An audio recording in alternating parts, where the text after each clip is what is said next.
Hello বন্ধুরা, আজ আমি পনির বানাবো পেঁয়াজ দিয়ে। পেঁয়াজ কেটে নিয়েছি। এখানে পেঁয়াজ, কাঁচা লঙ্কার দুটো, রসুন, আদা, জিরে পেস্ট করে পনিরটা ভেজে নিয়েছি। এখন আলুগুলি ভাজা হয়ে গেছে। এখন মশলাটা দিয়ে দিব।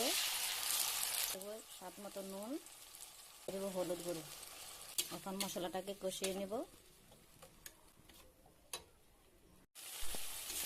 মশলাটা কষানো হয়ে গেছে। এতে আলুগুলি দিয়ে দিব।